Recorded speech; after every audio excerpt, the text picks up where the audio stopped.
Hello, and welcome to Social Workers Rise, where we inspire social workers to connect, expand their knowledge, and change more lives than they ever thought possible. We will talk everything social work on every level from micro to macro.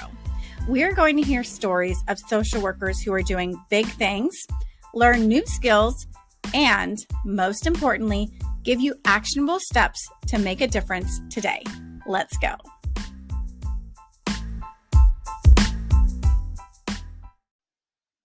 Hello, and welcome to another episode of Social Workers Rise. It is your host, Catherine here. I am joined today with Miss Amy Pinell. She's from Nova Scotia, Canada, and you might know her as the Sensitive Social Worker on Instagram. So welcome to the podcast, Amy. Thanks, Catherine. It's so lovely to be here. Yeah, I'm excited to talk with you, mostly because I feel like your content relates to so many social workers that, and now we're kind of putting a name to it, right? So describe for us, what kind of social workers do you typically talk to? And, your whole account is called Sensitive Social Worker. So what does that mean exactly? Like, what does that look like? And also tell us a little bit about you and what you do. Yeah, absolutely. So, like the name sensitive social worker essentially came when I started to realize that I was a highly sensitive person.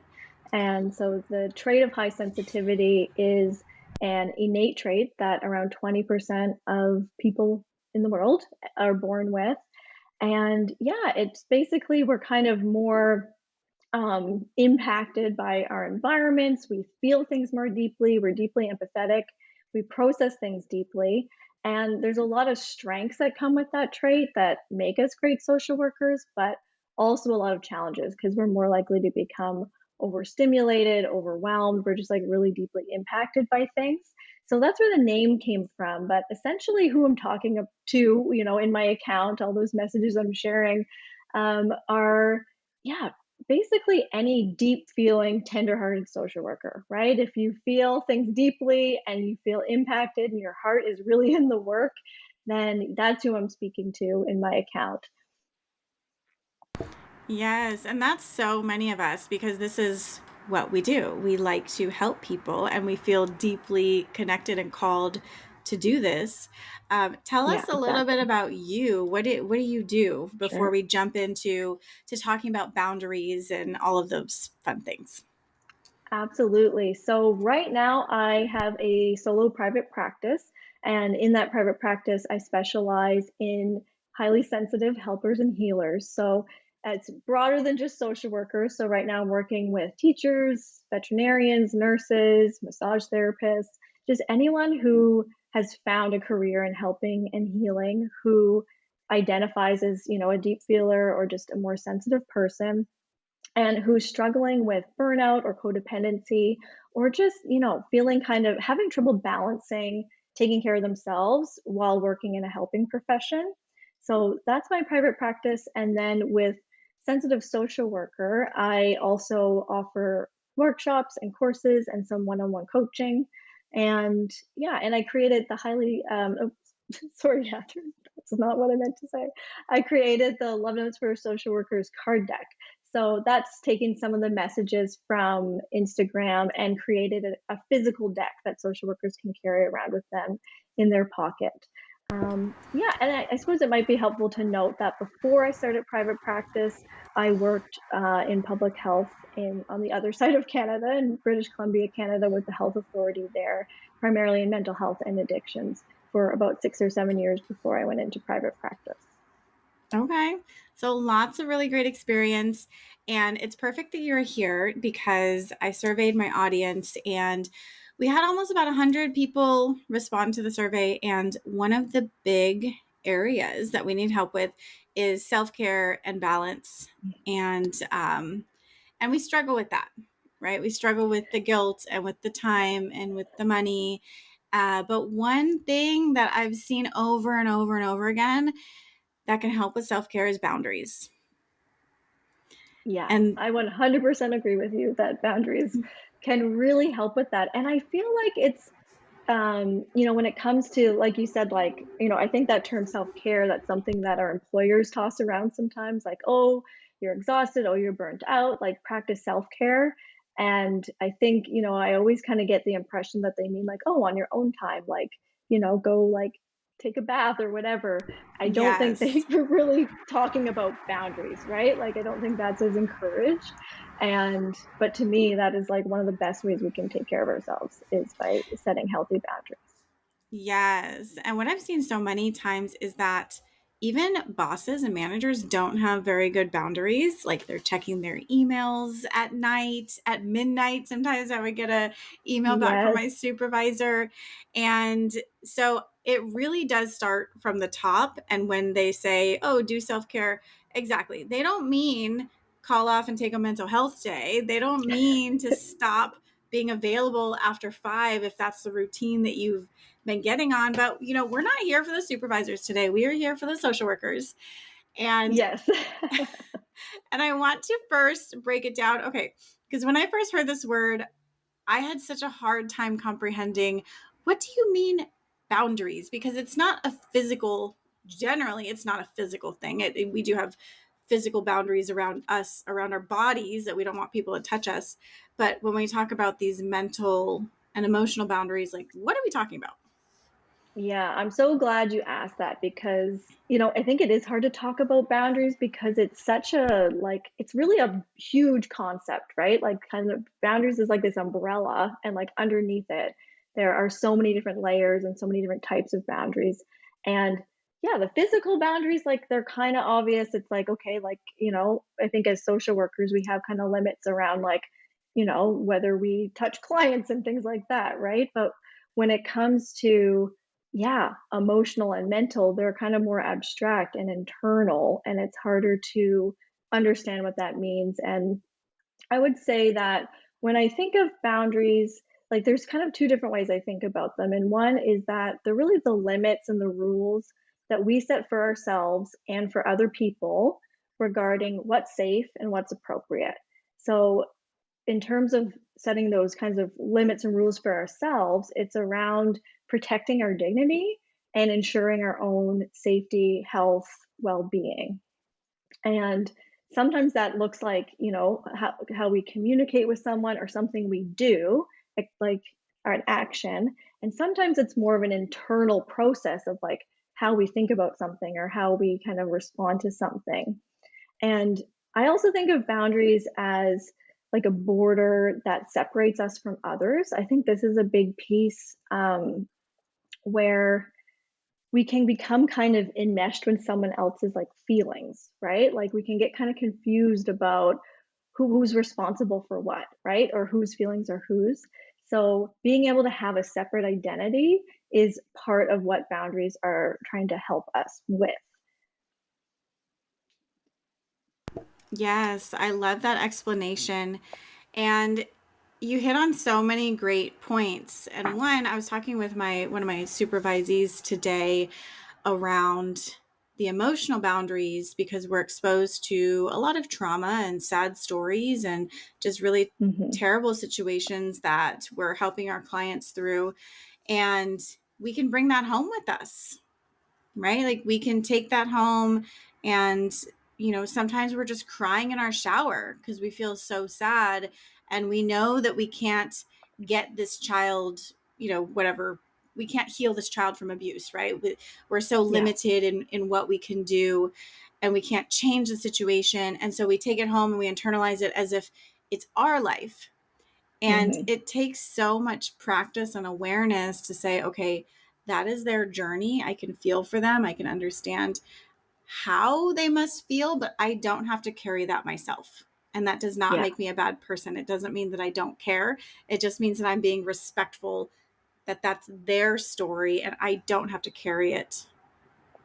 Yeah, absolutely. I love that example because I think that's one that probably all social workers can relate to, right? Is having at some point connecting with someone who what's they're going through or what they're sharing with you just like hits home and you take it home with you, right? And you feel about it, you think about it, you dwell on it, it like stays with you beyond the workplace. And I think that in terms of building those emotional boundaries, it takes a lot of practice, like you were saying. And, you know, I think again, talking about like as a highly sensitive person, like a highly empathetic person, it's like sometimes we do need a kind of a moment to like maybe feel our feelings about it, but then to have practices where we can actually let it go, right? Or leave it.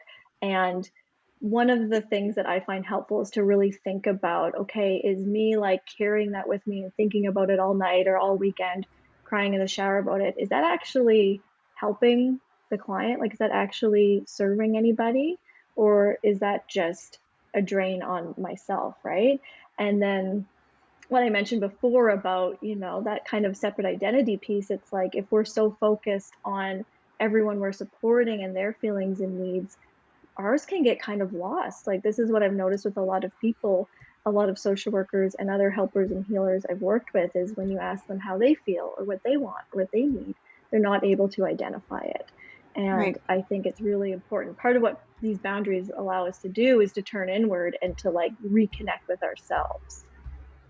Right. Yeah. And developing a sense of self is actually something that I recently spoke about with my friends because our identities can get so much tied up into I'm a social worker, this is my role, I help people, and I'm a wife, I'm a mom, I'm a friend.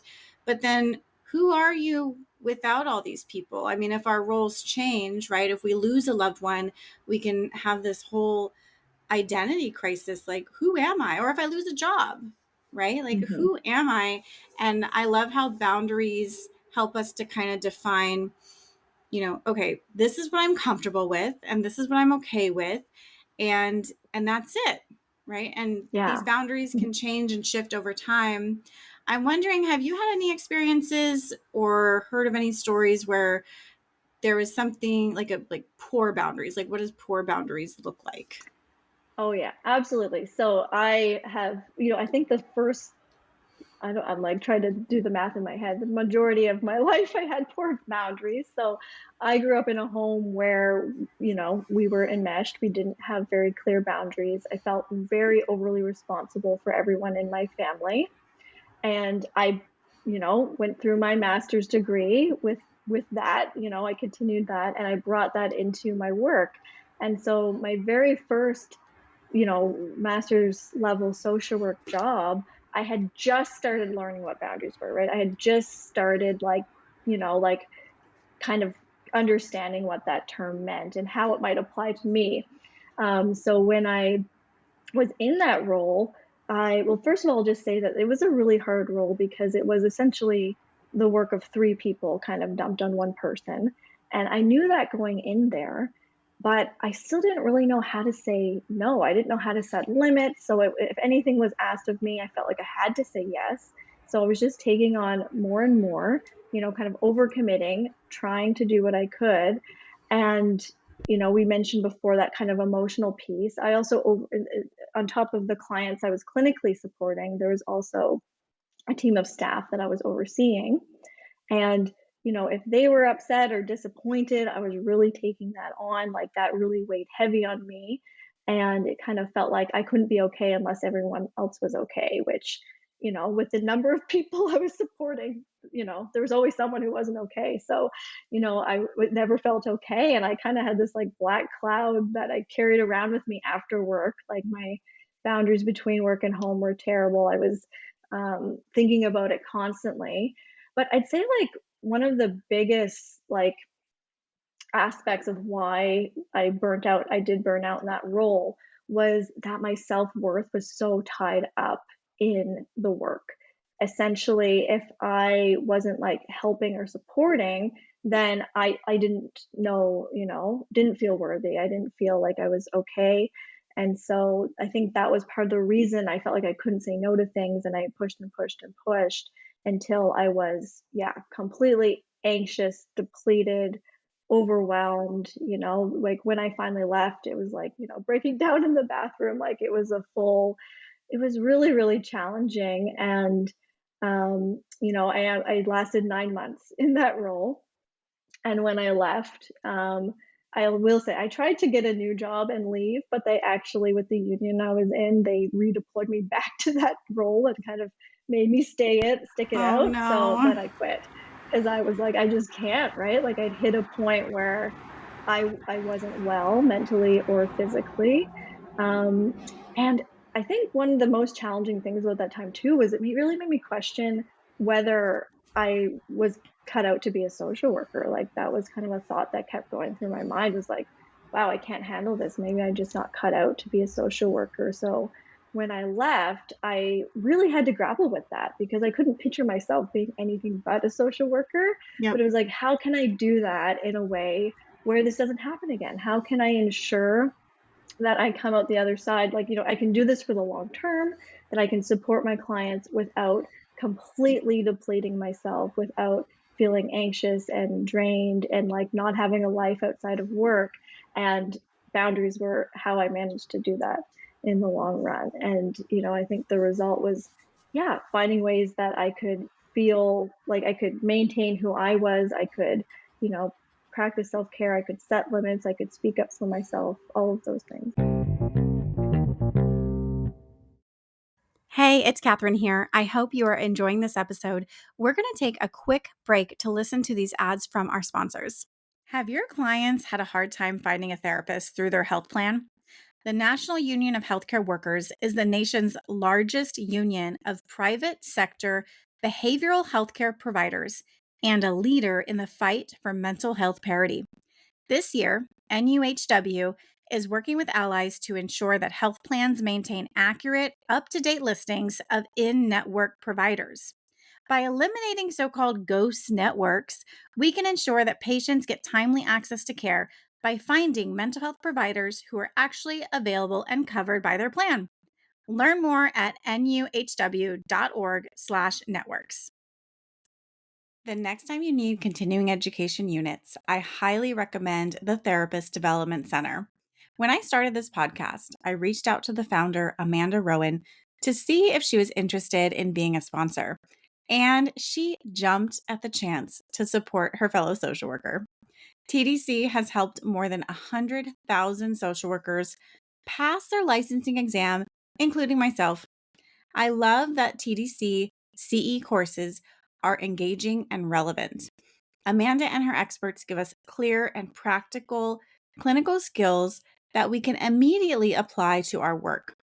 Some of my favorites are the Edge of Life Suicide Prevention course, where Amanda shares her personal experiences, and their They Did What? Law and Ethics course that looks at real cases where therapists face formal disciplinary actions.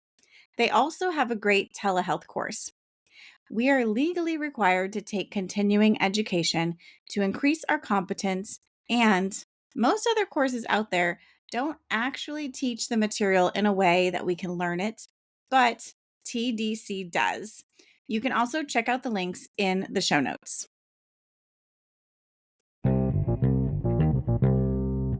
And thank you so much for sharing that story with us, Amy. I've heard this so many times where we question something happens and we question, is social work for me? And I wonder if this is just a turning point of every social work career where you're in it and you see how messed up it is, like how messed the system is, how broken it is, how little power we really do have to fix things, as opposed to Hmm. just being present with our clients, right? And letting them know that Yeah. they're not alone. But I had the same experience where I went in there and I had this epiphany, like, oh my gosh, I don't know if I'm cut out for this because everyone else seems to be fine and I'm not fine. Yes. And I can there so must relate to be, that. Everyone else yeah, is doing okay. there must be something wrong with me.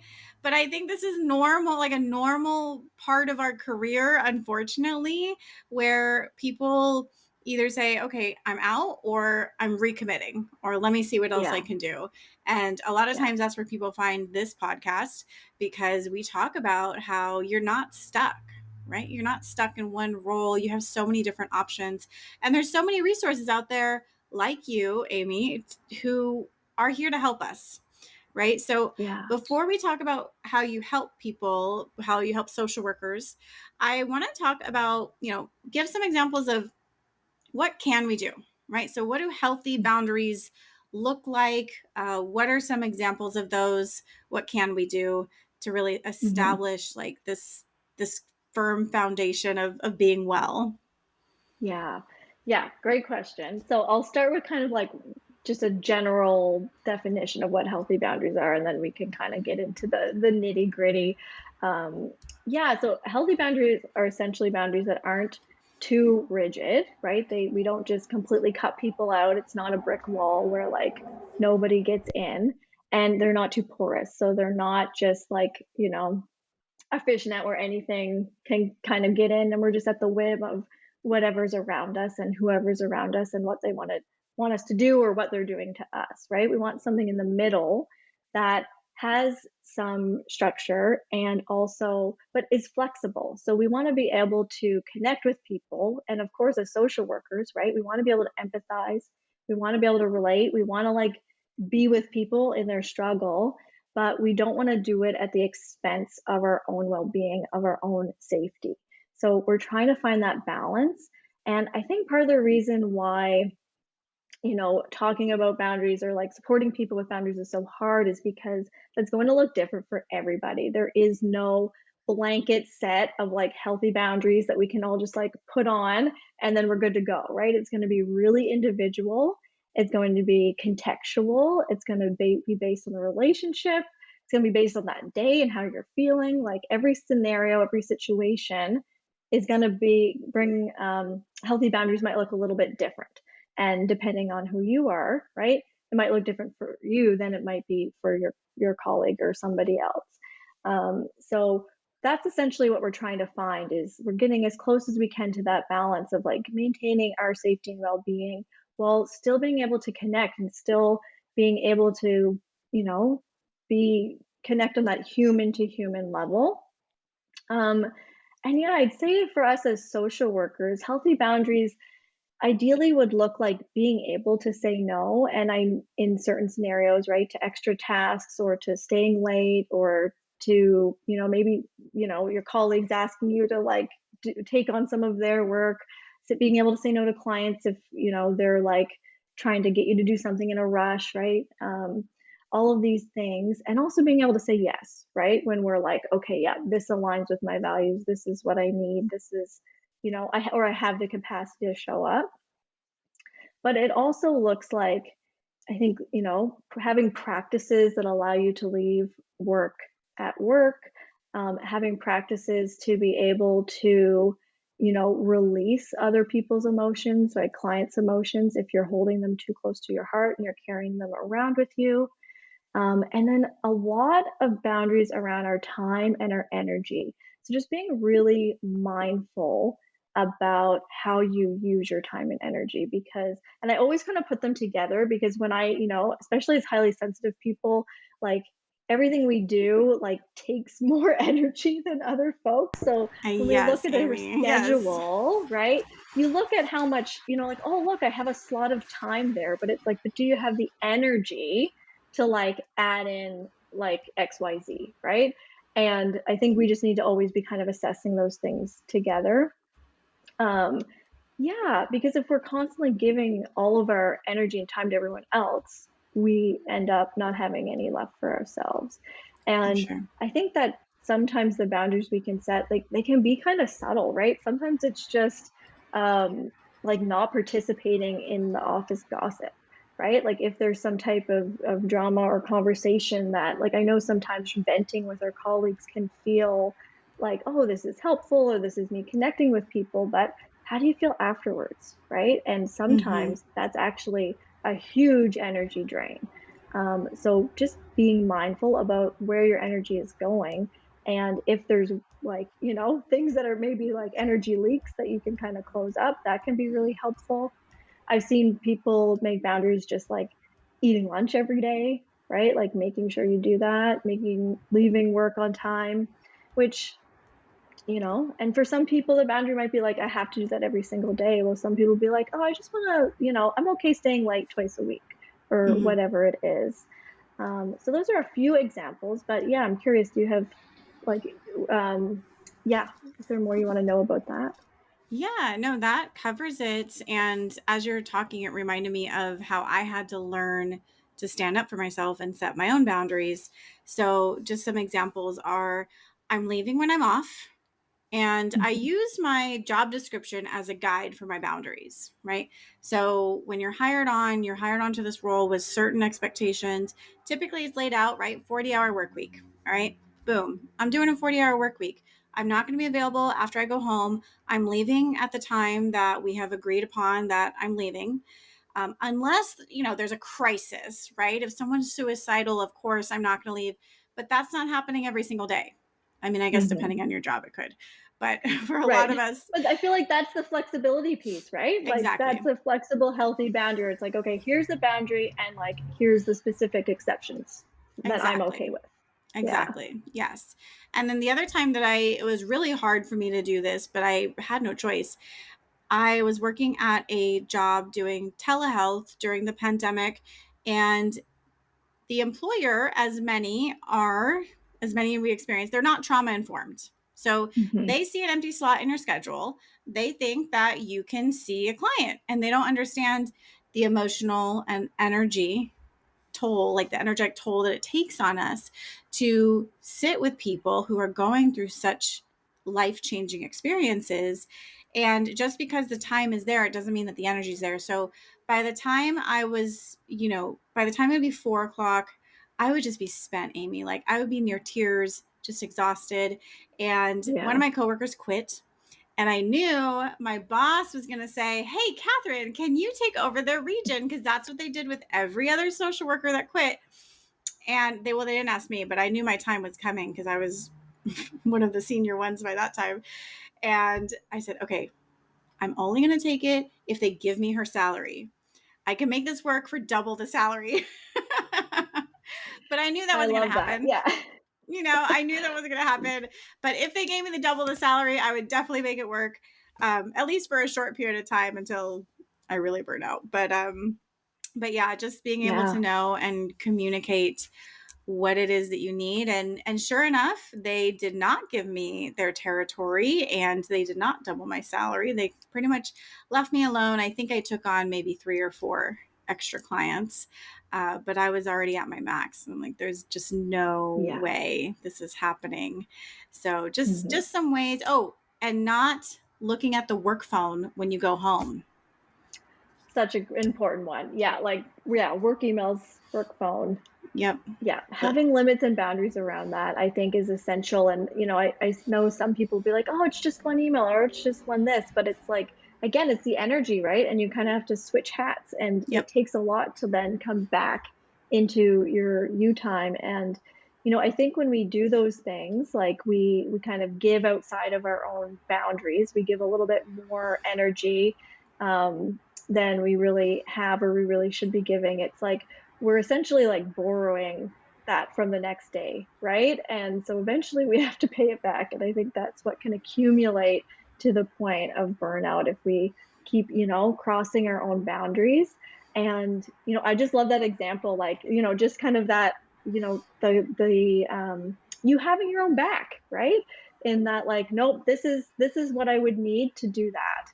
Right. And I think whether you end up communicating that with them or not, it's like at least you know that for yourself, and to be able to hold that, and it balances your values, right? And yeah, such a good example, because I think that for a lot of the folks that I work with, we talked a bit about guilt, we talked a bit about self-worth, but I think another piece is fear of like repercussions from their boss, Yes. or being kind of ousted by their colleagues. But like, there's this real fear that like, oh, I'm going to get like fired if I, say no to something, and and there's lots of different ways we can say no, right? Like we can kind of say no without saying no, right? Like, Yes. but yeah, like, and I think that's a really tough fear, but I do usually encourage folks to really like you were saying, like, look at your job description, look at the policies, right? Are you crossing any lines? Are they crossing any lines? Um, and don't undervalue what you provide, right? Like Hmm. just because you're saying no to this one task, like what about all the other things you're doing? And all the, you've already been working there, you're already trained there. like, you are continuing to provide like really wonderful service, even Right. if you say no to this one task, or like you taking on a whole other like caseload, a second caseload Yeah. basically. And that there's ways to say no without saying no, right? So Hmm. There sure are. that was my way of Yeah. saying no, was saying sure, I can take on her caseload as long as I can take on her salary as well, Yeah. right? So there's Yeah, one I think option. saying no with, like, for you, there's like with, something else kind of involved. Yes, if, Mhm. right? I Mhm. think we can also say like, no, but here's what I can do, right? We can kind Okay, of offer good. an alternative. I find that a really kind of more like gentle way to offer, right? If we kind of reflect back Mhm. what they're asking and say like, okay, I can't do that, but like I can do this, right? And kind of have an Yep. alternative. So like it shows we're willing to compromise, and we still want to show up, we still want to provide, but we're also like holding our own boundary. Yes. My other way that I would say no is I would say something like, well, I'm at my max right now, and this is the what I can do by still providing the quality service to our clients. So if I take on this extra role, what would you want to be my priority? Because there's not enough time in the day to do both. So which Yeah. one would you want to make my priority? Essentially having your boss tell you which one to choose so you're not taking on everything, and it gives them the heads up that if they do say just do everything, that you're it's not going to be your best work. Yeah. Yeah, absolutely. I think that that is something I suggest people do as well. Is like sometimes it's like even say, "Yes, I can do that. Here's all the other things on my plate today or this week or whatever. What would you like me to prioritize?" And it shows like you're willing to take that on, but then they're aware of everything else you have on the go. And ideally, they'll tell you what to prioritize. If you're really overloaded, maybe they'll even be like, "Oh, you know what? You've got a lot going on. Let me see if someone else is available." Or you get information about like, okay, wow, they don't really have an awareness that like this is too much, right? If they don't give you that guidance or they don't give you that support. Yes, yes. I love these tips, Amy. Super duper helpful. Tell us about your new signature course, Boundaries for Burnout Prevention, because we talked about boundaries, what it looks like if you have poor boundaries, how that is likely going to lead to burnout at some time if you're not there already. So please tell us what this resource is about. Yeah, absolutely. So, Boundaries for Burnout Prevention is a 6 module self directed course created specifically for highly sensitive social workers, but honestly, like I think that any social worker would benefit from it. There's some lessons within there that specifically speak to those that are highly sensitive, but like all of the tools, and there's like boundary scripts to help you communicate with colleagues, clients, bosses. We talk about bullies, we talk about all kinds of different things, what to do if your workplace is toxic, when to leave a workplace, but there's lots of skills and tools in there that I think would benefit any social worker. So essentially, yeah, it's for helping tender-hearted, deep-feeling social workers build up those skills so that they feel confident honoring their own needs and showing up at work in a way that they can thrive. And we begin by talking a little bit about some of the stuff we talked about today, like what are boundaries, what is burnout, how do they relate to each other. We talk about the ethics of burnout and your own boundary story, like where did you learn about boundaries, and like where are you at now, before we dive into all the barriers that we face. So I think there's a lot of challenges. We talked about some of them today when it comes to setting boundaries. So I make sure to talk about those in a lot more detail and give you some tips in terms of how to navigate through those barriers, how to overcome that. And then we have a whole module on emotional boundaries, a whole module on time and energetic boundaries. And then we go into communicating boundaries with others, including your boss and your colleagues. And then finally, we talk about maintaining boundaries, because I think that is, and one of the biggest challenges we have too is once we finally build the courage to express our boundary, then if someone kind of it doesn't honor it, we might just kind of be like, oh well, the boundary didn't work, but it's our job to maintain the boundary. So there's a whole module on that. And yeah, the doors are opening again on February 23rd. So I'm really excited. This is a second time that I'm running this course. And the first time we got amazing feedback from the folks that were in it. So if anyone's interested in that, you can learn more about that at my website, sensitivesocialworker.com. That's amazing. So if you are not picking up what Amy just dropped, here is the recap. This is potentially life-changing because if you grew up from a place of where you were the caregiver, you were constantly giving to everybody else, and you find your value in giving and giving and giving, this is going to be life-changing to be able to communicate, how do I recognize in myself that it's too much, right? Before you get to the hospital, before you have a heart attack, before you have a stroke. And how do we communicate assertively, not rude, but assertively what we need and stand up for ourselves? And this is going to be life-changing in that it gives you your sense of self. And this might even be happening for the very first time. And I'm 36. I'm still learning my sense of self and what it is that Catherine wants. Like, what is it that I want outside of what everybody else needs and is asking for? What is it that I need? Because my safety no longer depends on me taking care of everyone else, right? Which is what we learned as children. Maybe we had to take care of our caregivers in order to ensure our own safety as a kid. But that is no longer the case, hopefully, for a lot of us, right? And so if you are ready to be able to really step out and assertively communicate what it is that you need to take a stand for yourself, to empower yourself, to advocate for yourself with the same ferocity that you advocate for your clients, talk to Amy.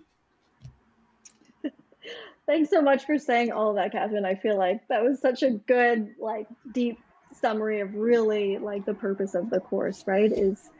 Yeah, and you're so worth it. Like, all the listeners, I just want them to know that they're worth their own time and energy, and you deserve to feel safe and to be well, and it's okay to stand up for yourself, even if it's scary, right? Even if you feel a bit of guilt. And if this resonates, please reach out. I'd love to chat about working together. Yes, you are worth investing in yourself. You are worth it. Click that little link. Also, click the link to sign up for the newsletter because I'm going to be sharing out Amy's course as soon as, like, during this week that the episode drops. So make sure that you join the email resource list to get the access to that. Also, her link is in the show notes as well, so you can go straight there if you want to. But I do send out social work tips, tools, and resources to my email list on a weekly basis. So you don't want to miss it. It's free to sign up. Just come join me. It'll be the email that you actually want to open. So thank you so much, Amy. I'm so glad that we had this conversation today. Thank you, Catherine. It's been lovely. All right, bye.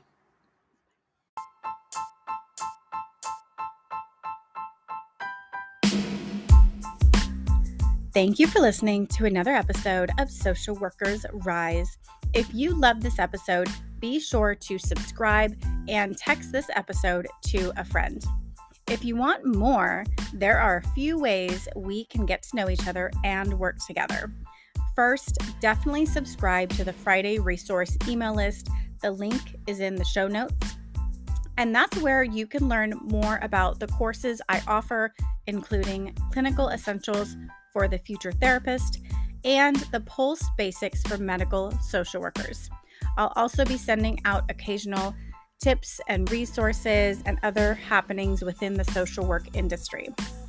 And for all your clinical supervision needs, be sure to visit risedirectory.com. This is a national directory of clinical supervisors for social workers, and we also provide free resources that you can use within your own clinical supervision.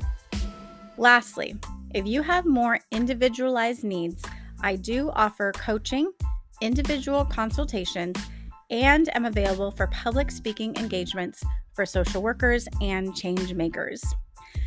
Lastly, the boring legal stuff, but very important. The information in this podcast is not meant to be a supplement for therapy, professional advice, or clinical supervision. This content is provided as is solely for informational purposes. It is not legal, health, or safety advice. I am not advising you as a therapist.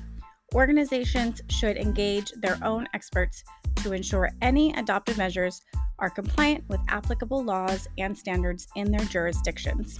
The opinions expressed by individuals or organizations are their own and do not reflect the views or opinions of Social Workers Rise or Catherine Moore. References to specific products or organizations do not constitute any endorsement or recommendations by Social Workers Rise.